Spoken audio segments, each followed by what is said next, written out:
Welcome to the 330 To Go Sports Talk Show on Northeast Ohio's hottest and fastest growing news and entertainment media network.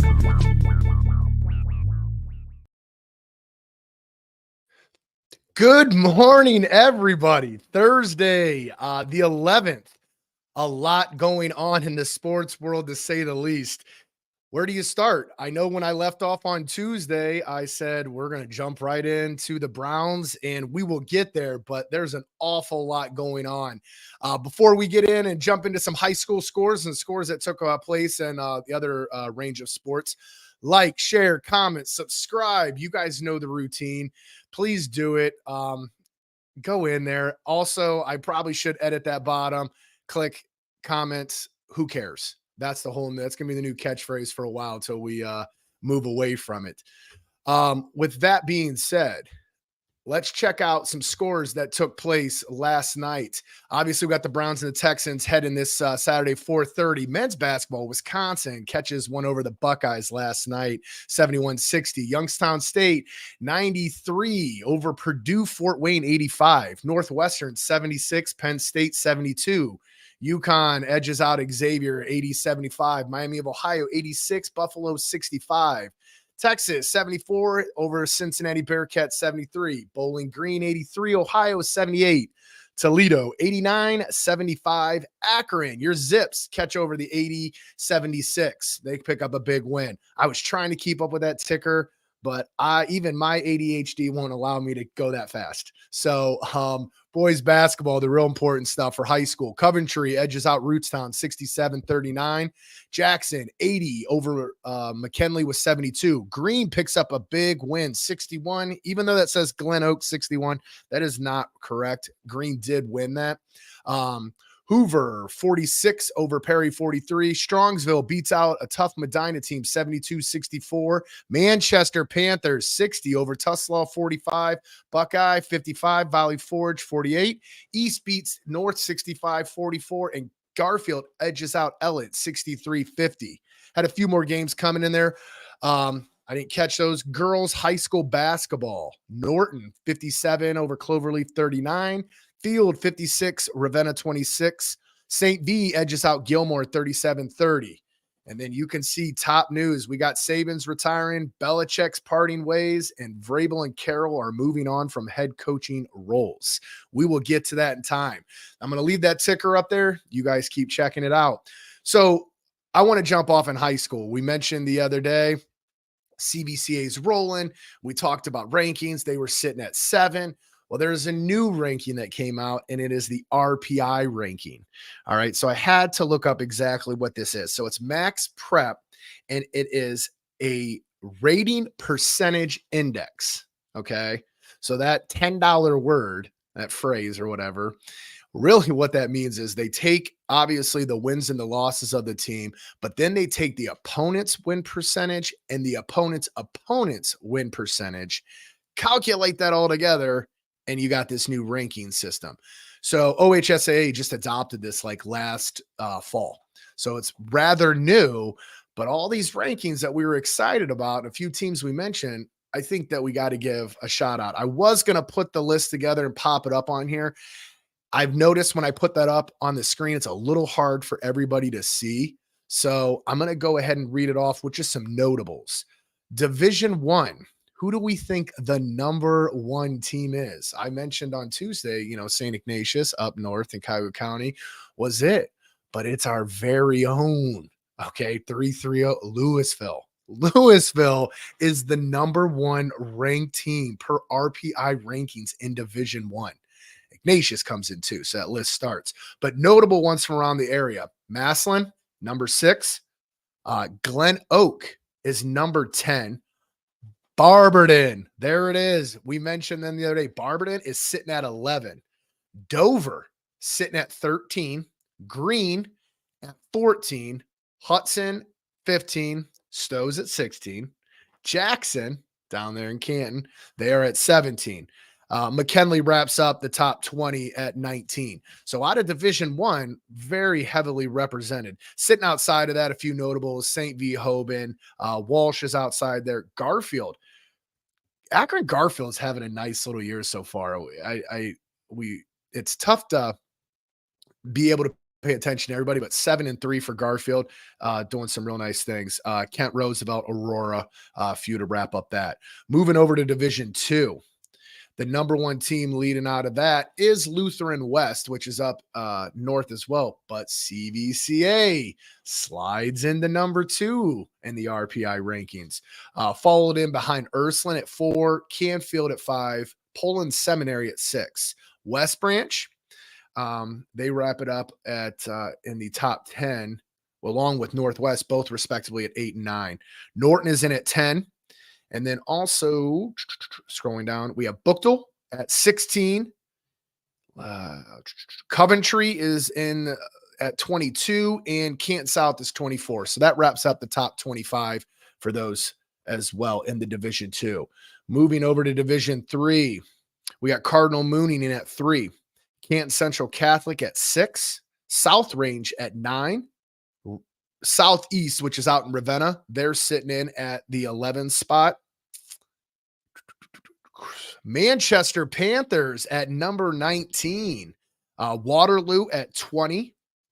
And that wraps up kind of the top 25 for 3-3-0 teams. You guys can go ahead and do this. If you go in, you just Google search it, RPI Ohio rankings, you'll be able to pull those up. Division 4 for the boys basketball, scrolling down, Mogador starts it off, the first team for 3-3-0 at number 7.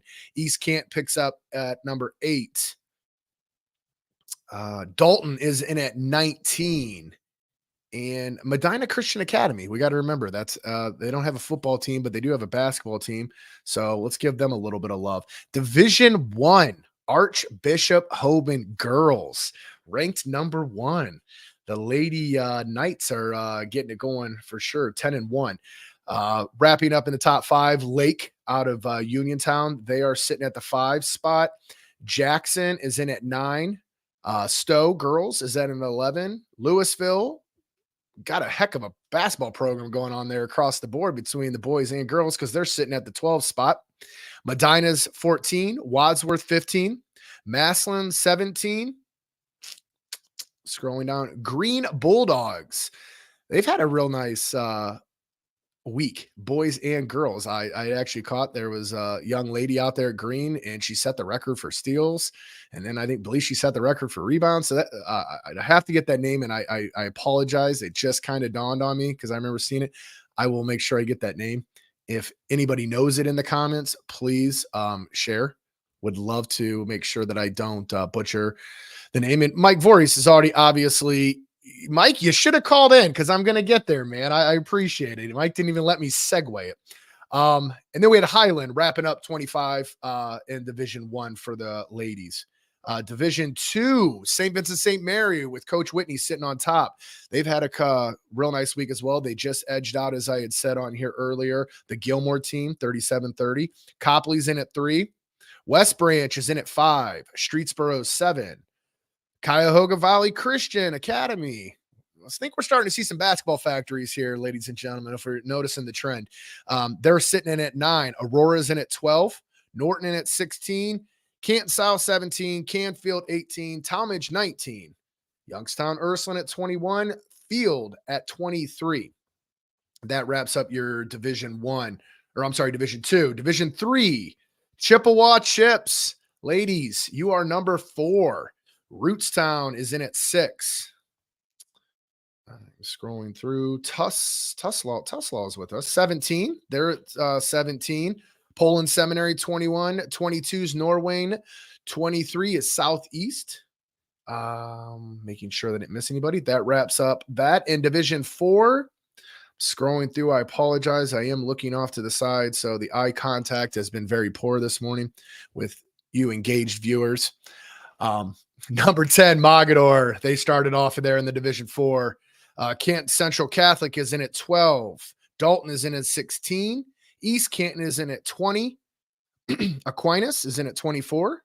And that wraps that up. And again, you guys can go and look that up, but it's the RPI that's going to be changing. I think that, in my opinion, has probably already changed because we had games last night. And again, they're taking the opponent's percentage and across the board.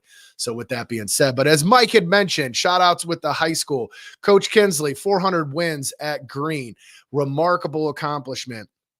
I know when Green had moved over to the Federal League some years back, we're almost creeping up into 10 years at this point. People wondered, would Green be able to adjust coming from the suburban over to the Federal? I think that 400 wins gives you that answer very quickly. And a lot of that is, just the program that he's built over there. It's all the way down into the youth level. There it is. Joe Vorhos, right on point. Great youth program. Any thoughts? Absolutely. I think the program is very good, especially on the girls' side. I happen to know a few of the gentlemen that get the opportunity to coach at the youth level. They do a remarkable job. A lot of energy, sweat, blood, tears, time goes into that. So shout out to Green's sports program youth across the board. That's obviously putting it in all those schools for that fact of matter. CVCA, we noticed we had boys and girls both in top rankings as well. St. V, a little bit outside with the boys, outside the top 25, but the girls are sitting at number 1, and same with Hoover as well, along with the other Northwest, Manchester. So a lot of great programs definitely making an impact as they move into the 2024 year. With that being said, it's officially been 7 days since we've done this show. So everybody who has tuned in, that's a part of it, I appreciate you. We're slowly growing. We're getting there. Seven's been the magic number. So it was funny because I'm waking up this morning, I'm getting everything going. I'm trying to be somewhat organized. And then the other shoe drops.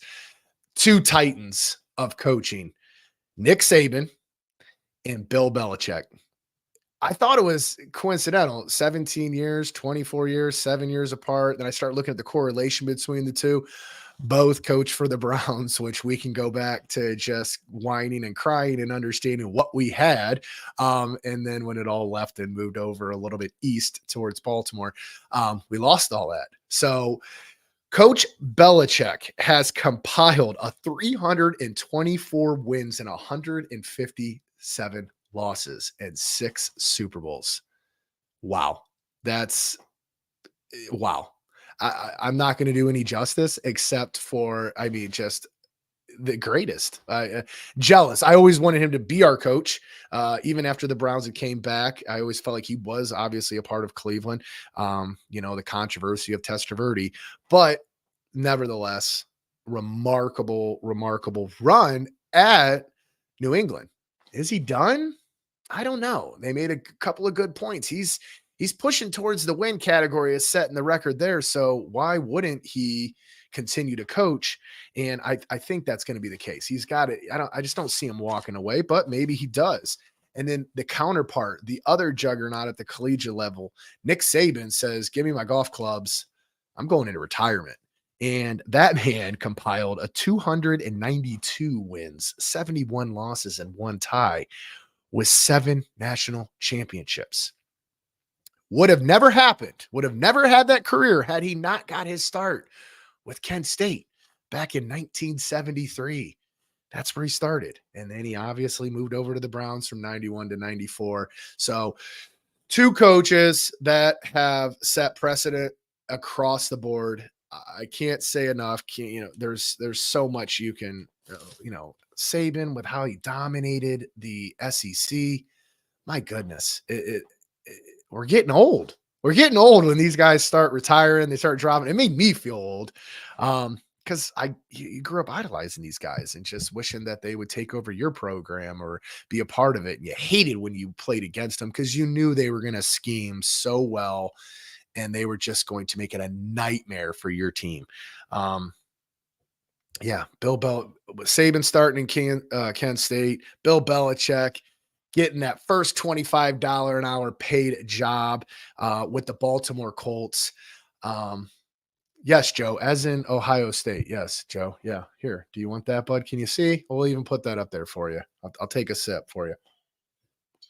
It's coffee. It's liquid courage to act, get up here and talk and run my jibs. But Nevertheless, Coach Saban, Coach Belichick, thank you so much for everything you've done. Looking forward to see what they go into the next venture.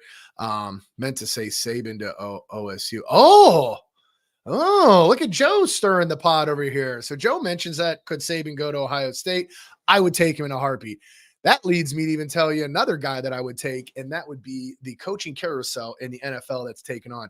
Give me Mike Vrabel now. It is a wish list. It is not going to happen, but my goodness, would I love to have him at Ohio State.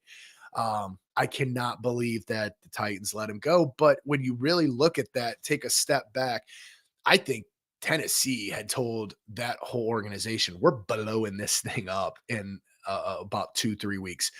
I've never, and why I say that is, let's look at what Derrick Henry did after that game. Derrick Henry went back out and spoke to the crowd.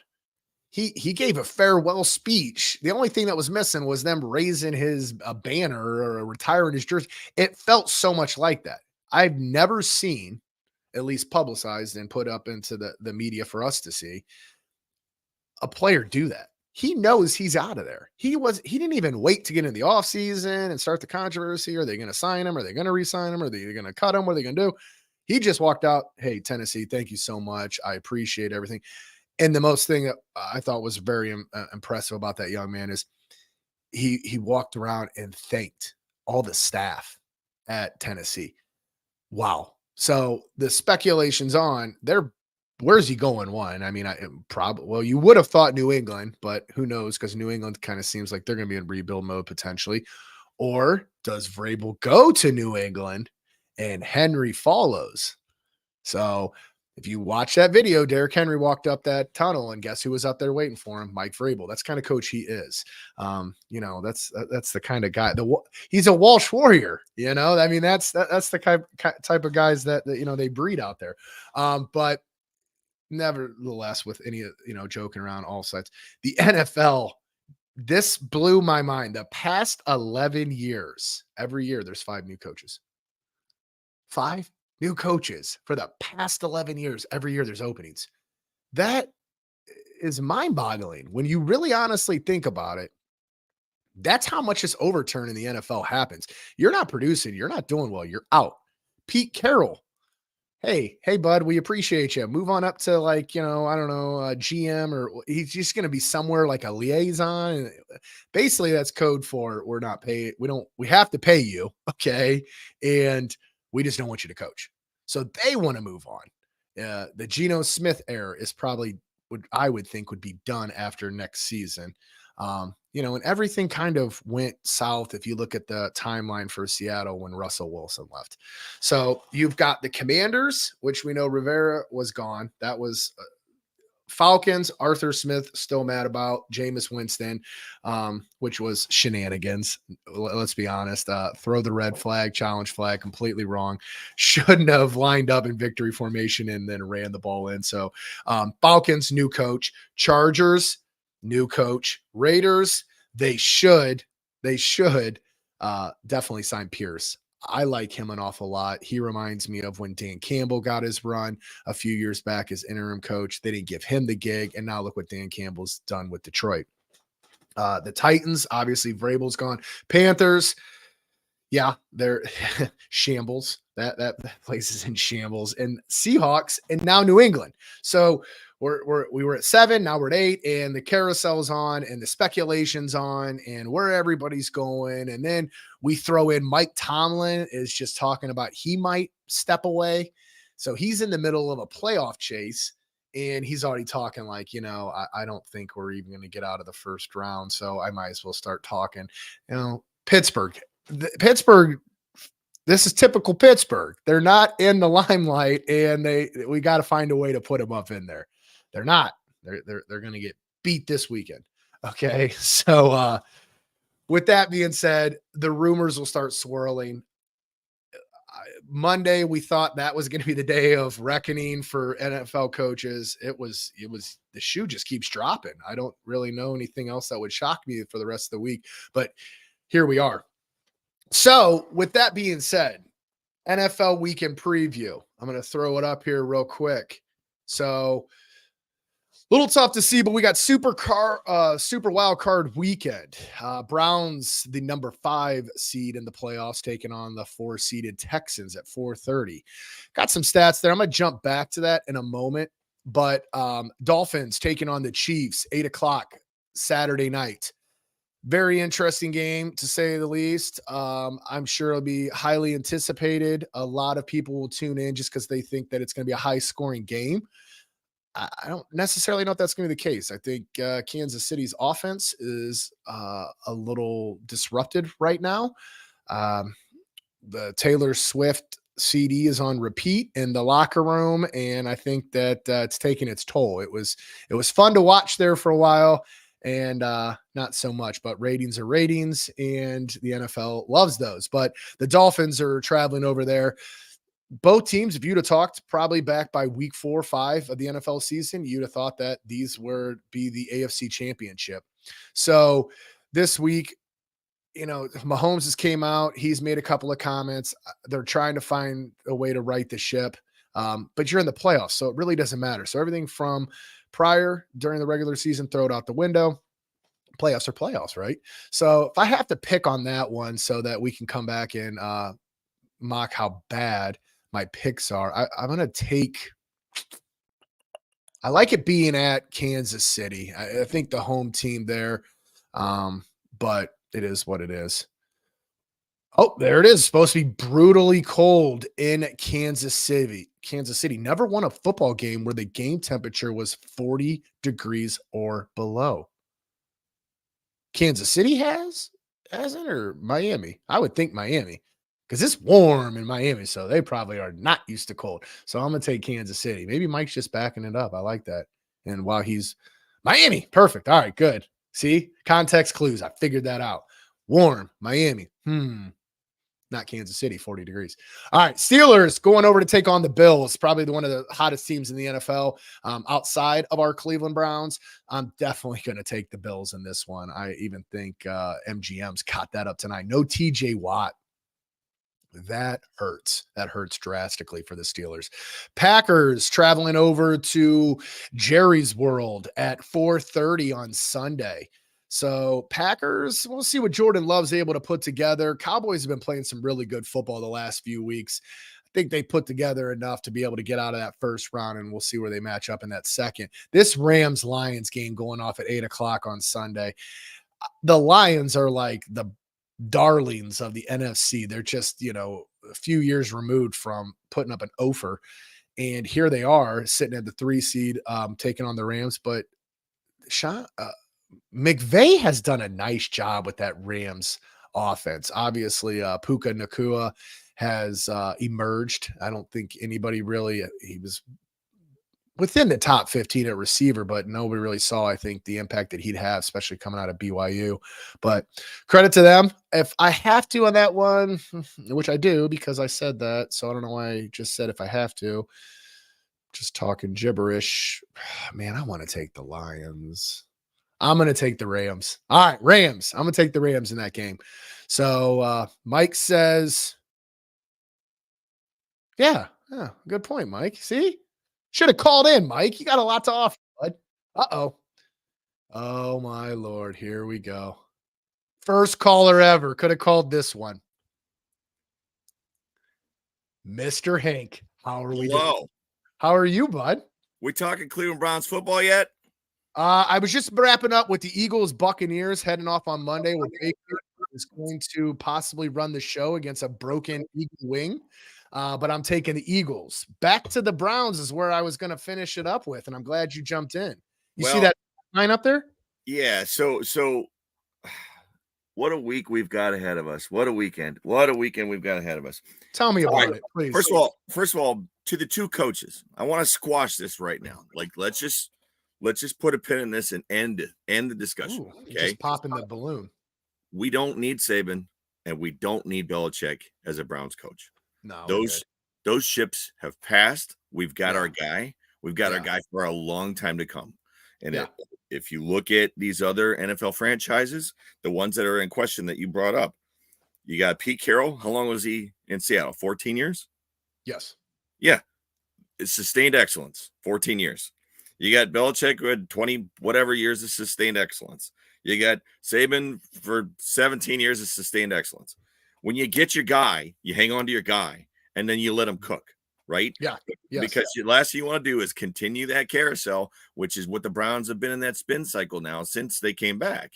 And that's that we finally have consistency. And you've got fans on Twitter right now clamoring for Belichick and Vrabel and no, stop. We've got our guy. Okay.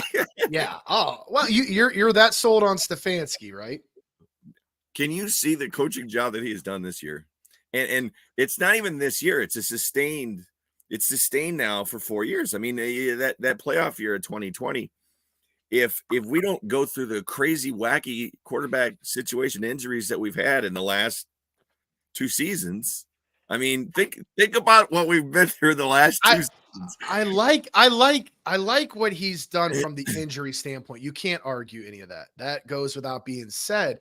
But I don't feel like he's done a great job coaching till he got a quarterback who could run the offense he was running. He struggled there. So that ability to adapt to a PJ Walker during that time, you really saw the struggle bus pull up. He looks a lot more comfortable in his coaching shoes with Flacco there. So it's that marriage. It's like Belichick and Brady.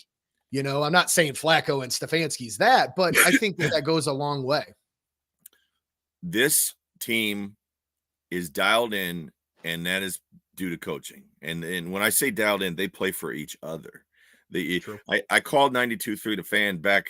This had to be week 7 or 8, I think. And I said, we haven't seen this. We haven't seen this where this team, I think the Greenbrier thing, it's all part of it, right? This team plays for each other. The things that they say, the things that they do in their actions toward each other, you see it, right? And it really shows a full team. Like they're all playing for their brother, and they mean it. They mean it when they say it, and then they go do it. So yeah, I'm expecting this team to make some noise. And then on top of that, holy cannoli, the bar is going to be packed. Now, Donovan said something back in 2020. The only thing missing is all of you. Okay. It was the same situation for our Portage Lakes Browns backers in Akron at the Basement of the Lakes bar. At those playoff games, we were sitting people. Remember, we still had to have plastic dividers up and all that. And there was still curfew. Like you had to leave, you had to leave the bar by like 9. Like there was a game we had to send everybody home at halftime. Right. So this experience is going to be so much more charged up and so much different. Then throw in the Tegna dispute and people don't have ways to watch the game. We're expecting 250 to 300 people at the bar on Saturday. Anything special? Anything special planned? We always do our 50-50. We always do our halftime shows. I always do some crazy stuff. This week we're kind of doing a tempered down halftime show. We're hoping that we win, and then next week we'll pull out the big stuff. Okay. I saw last week's. Which the booty shake. The booty shake. that was a game that we got. We got that game. And believe it or not, one of those contestants, I actually got to sell one of their properties not too long ago. Wait a second. Where did you see that? What was it on? They shared it. Did they really? Okay. Yeah. I didn't even. It was I saw it on their social feed, and I'm like looking, and all of a sudden I see you over in the corner with the microphone, and I'm like, there he is in all of his glory, just getting people to shake their butts in Portage Lakes at the Browns back. We've done like minute to win it games like every week. We make it fun, kind of like we do it with game day at Grace. Yeah. And this week I was like, you know what? We got this silly. My sister gave us that game for Christmas, and I'm like, we gotta try this. It was hysterical. It was hysterical.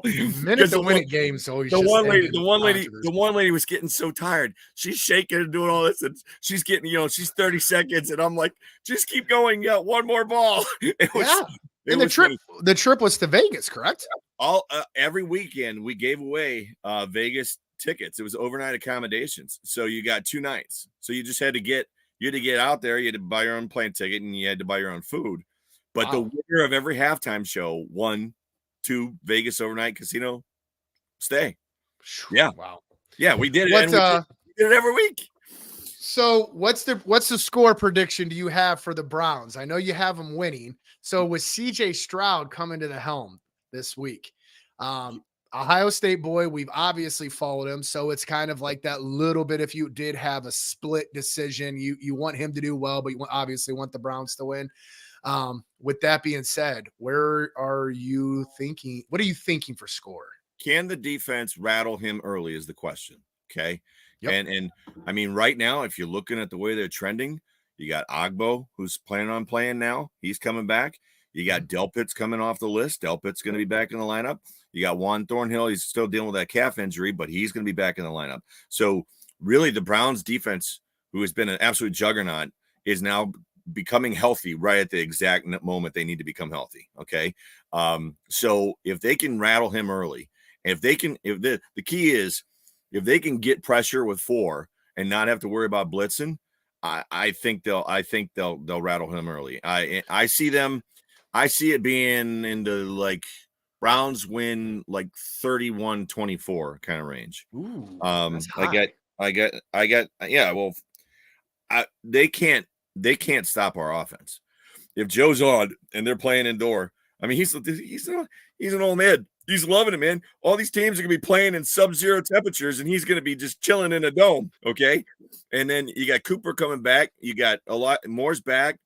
Njoku is as healthy as he's ever been.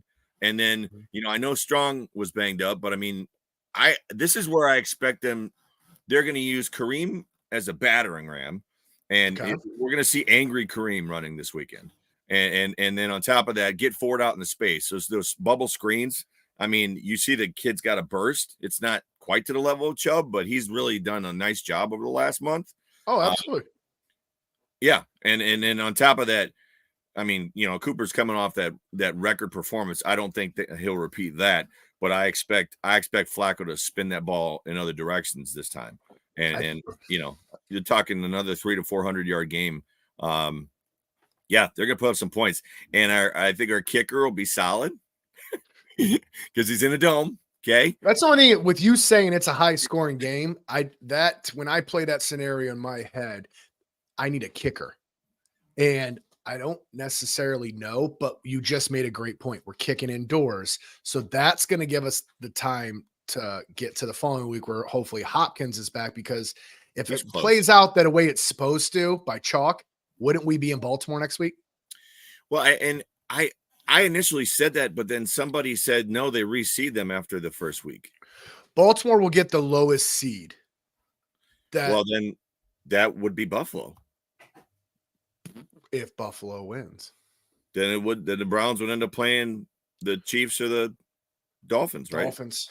Well, Dolphins are higher. So if the Dolphins beat the Chiefs, there's a scenario there. For some reason, I feel like Baltimore. I don't know. That's who I want. I want Baltimore.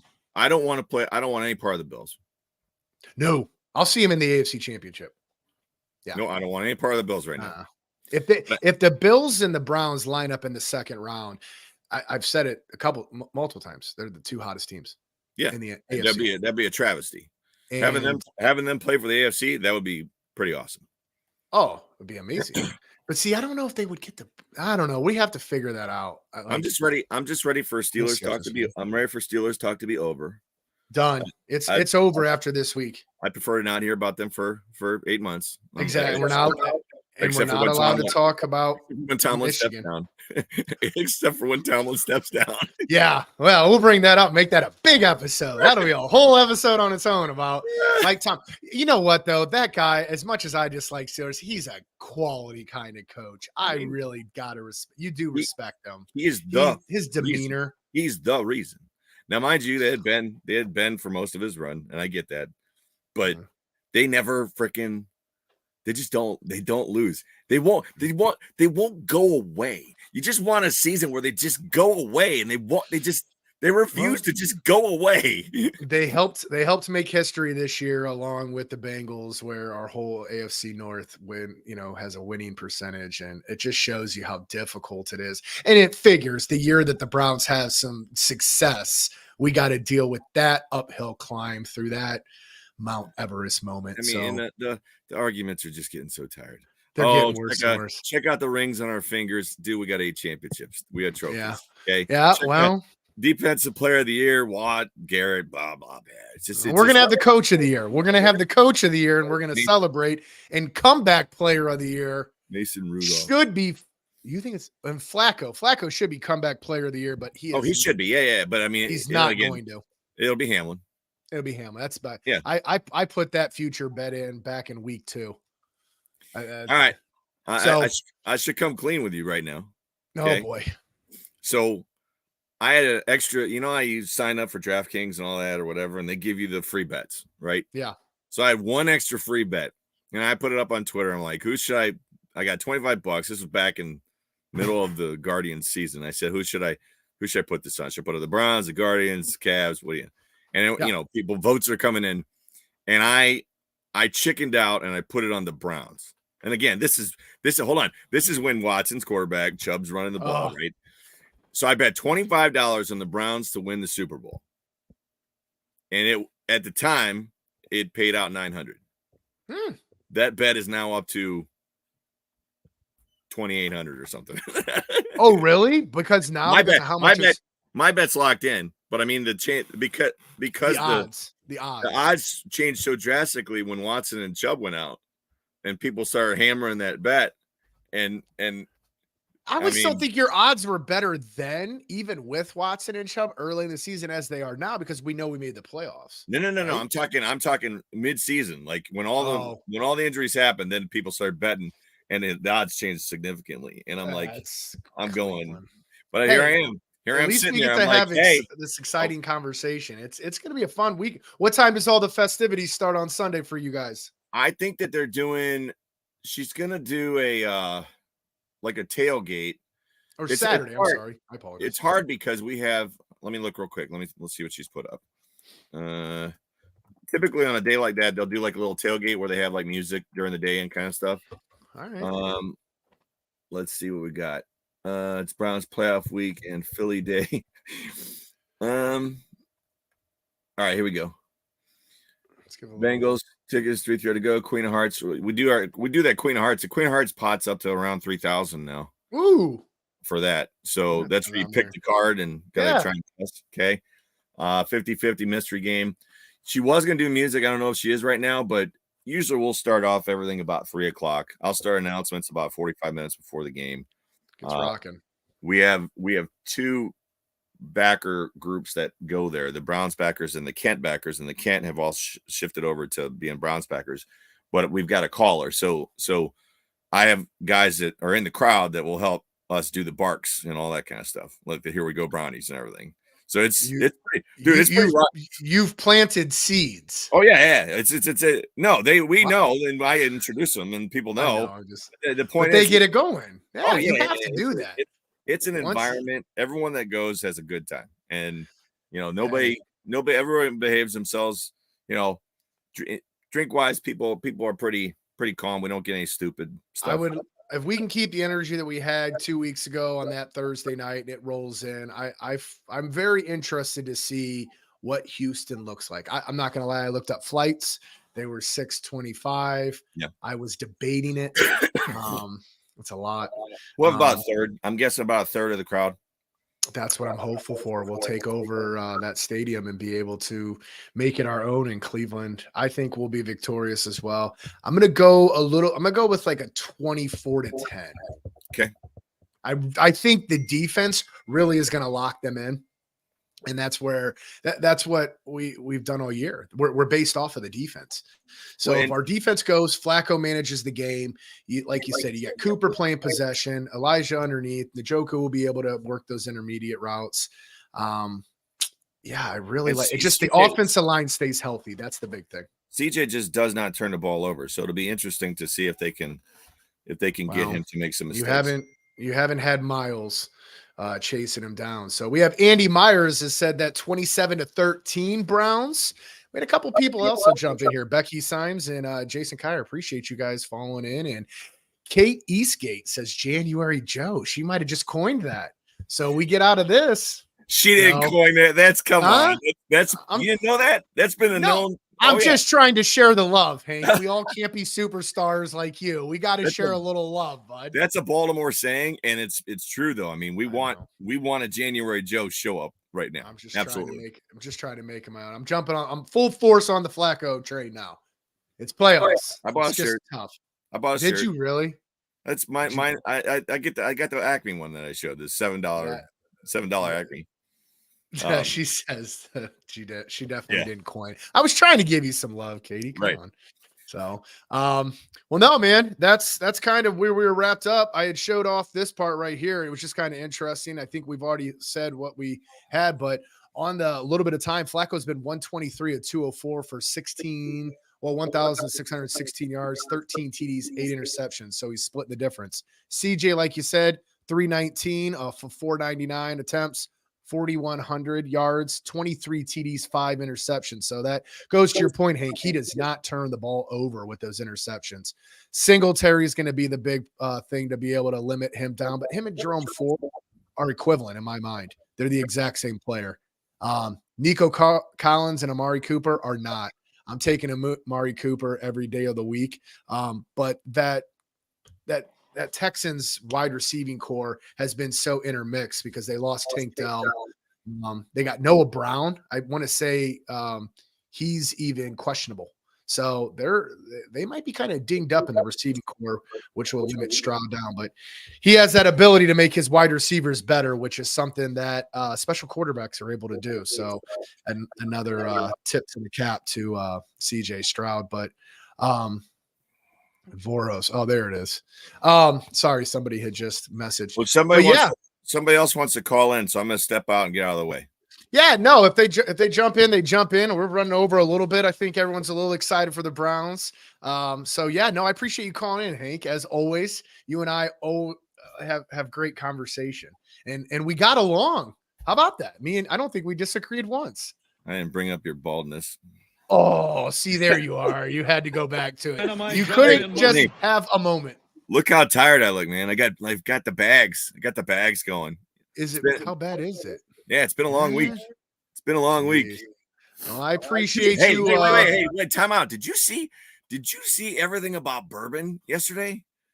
Oh my gosh, the interview I did with Erica. I learned more about bourbon in 30 minutes than I've known in my entire existence. And then after we were off the air, she went into all this stuff, and she's got this kit of like the sense of all the things and ingredients that you could put in the South Point. Yeah, it was like you got it. I don't want to ruin it. I don't want to ruin it for everybody. Broadcast school has really paid off. Yeah, appreciate you, man. I gotta go. Bye. All right, man. Have a good rest of the day. Take care. Well, yeah, there was Hank being able to jump in, first caller. MGM betted that 2 weeks ago and said it would have been him or Mike, but Mike is still staying away from me. He likes to at least comment in here, but he's not dropping it in a phone call yet. Yeah, guys, we ran over a little bit today. It's great. Obviously, we're right around the 45-minute mark. Usually, like I said, if nobody calls in, I'm usually getting off here within 30. But we got a little love today, and I got my first phone call. So I guess I should have had like a cowbell or something like that to shake it. So we finally, broke the seal. So everybody should be calling in now, right? Because you see how great it is, and you see how you can interact, and you see how much fun it is. So. Yeah, guys, like, share, comment, subscribe. You know the spiel. It's always that. And then at the end, just to be able to do it, Keller Williams Cervenic. I'm gonna start getting my license. I feel like I'm getting my license. I gotta go get it in New England.